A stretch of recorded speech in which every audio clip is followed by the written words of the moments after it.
This video is only for information purpose. तो 1 सितंबर 2025 से काफ़ी ज़्यादा बदलाव यहाँ पर आप लोगों को दिखने वाले। तो आखिर कौन कौन से नियम वो बदलने वाले, तो विस्तार से समझेंगे आखिर किन किन सेक्टर में नियम बदलने वाले हैं 1 सितंबर 2025 से। तो सितंबर 2025 की पहली तारीख से ही कई नियम लागू होने जा रहे हैं, जिनका जो सीधा असर होने वाला है आम आदमी की जेब पर होने वाला है। तो ये बदलाव जो होने वाले क्रेडिट कार्ड में, एलपीजी सिलेंडर में, एटीएम के लेन देन और अन्य वित्तीय क्षेत्रों से संबंधित ये नियम रहने वाले हैं। तो यहाँ पर इस प्रेजेंटेशन के माध्यम से आप लोगों को विस्तार से समझाने वाला हूँ तो कहाँ कहाँ ये नियम बदले हैं। तो सबसे पहले बात करेंगे यहाँ पर एलपीजी सिलेंडर और एटीएम लेन देन के नियम जो बदलेंगे। एसबीआई क्रेडिट कार्ड से जुड़े बदलाव यहाँ पर देखने को मिलेंगे। चांदी के हॉलमार्किंग के नए नियम क्या बने हैं और 500 रुपये के नोट पर आरबीआई का जो नया नियम होगा, और साथ ही साथ फिक्स्ड डिपॉजिट यानी कि जो एफडी है उनकी ब्याज दरों में क्या यहाँ पर बदलाव देखने को मिलेगा। तो सब कुछ विस्तार से समझेंगे।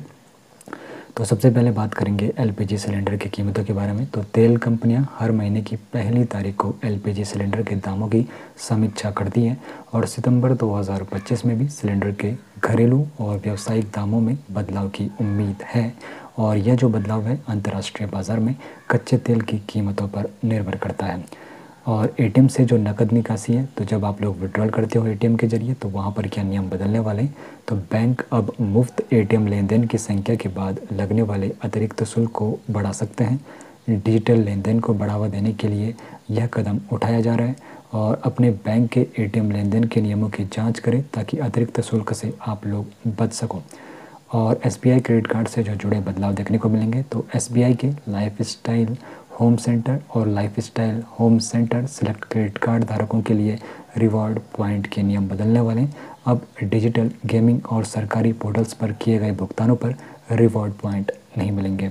साथ ही साथ एसबीआई क्रेडिट कार्ड से जो अन्य नियम है, तो ऑटो डेबिट फेल होने पर लगने वाले शुल्क में बढ़ोतरी हो सकती है और अंतर्राष्ट्रीय लेन देन पर लगने वाले शुल्क में भी वृद्धि की संभावनाएं जताई जा रही है।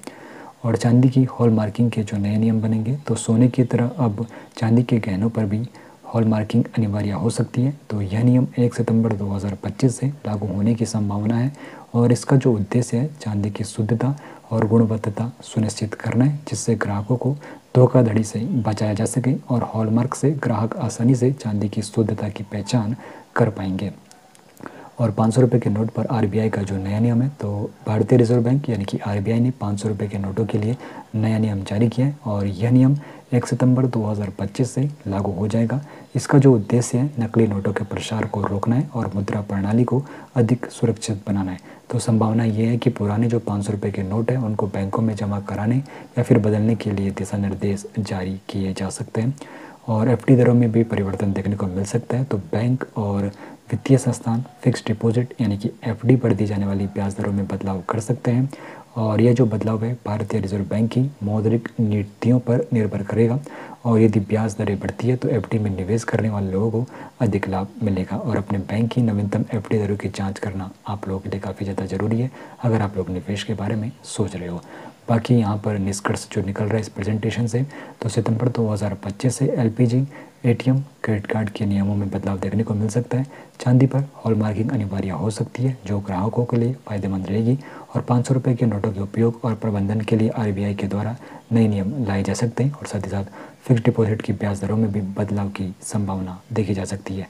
बाकी फाइनेंस की दुनिया से रूबरू रहने के लिए सब्सक्राइब जरूर करें।